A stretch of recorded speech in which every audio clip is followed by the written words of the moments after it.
ilaahay baa mahadle. magacaygu waa xasan cali cumar, degmada Gurceel. marka u horeysa waxaan u mahad celinayaa guddiga isxilqaamay ee bulshada rayidka ah muddada dheer soo shaqaynayay, kuna shaqaynayay si mutadawacnimo ah, danaynaya dadka dantooda iyo maslaxadooda. aad iyo aadaan ugu mahad celinaya. bacda almahad celin, sida walaalkay uu sheegay, waxa weeyaan bulshada in loo shaqeeyo waxaa ku jirta maslaxad badan.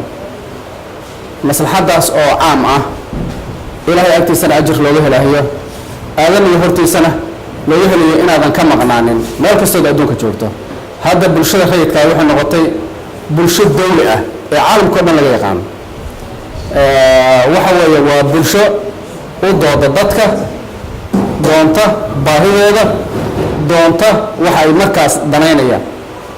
aad iyo aad waxaan ugu mahad celinayaa sida aad isu soo xilqaanteen.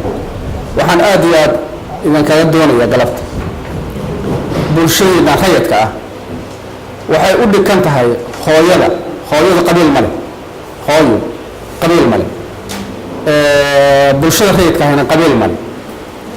in dadku ay isu soo jiidmaan, la isu keeno, la walaaleeyo, mashriq iyo maqribna la isaga keeno.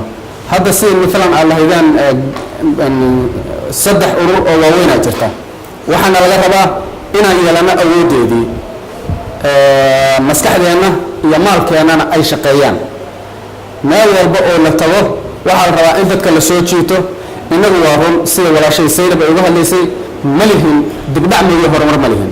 dibdhacaan leenahay in waxaa la rabaa qofku mogtahay in la sheego wuxuu yahay.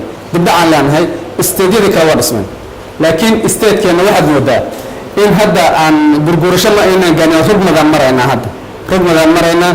haddaan istaagno gurgurashaan gaarsiin doonaa, socodaan gaarsiin doonaa, insha allah qaangaaraan gaarsiin doonaa. hadduu ilaahay idmo aan galabta u istaagno, bulshada rayidkaahi galabta ha u istaagto, dadkooda iyo dalkooda iyo dantooda inay ka wada shaqayso. aadan inkugu mahad celinaya. shukran jaziilan.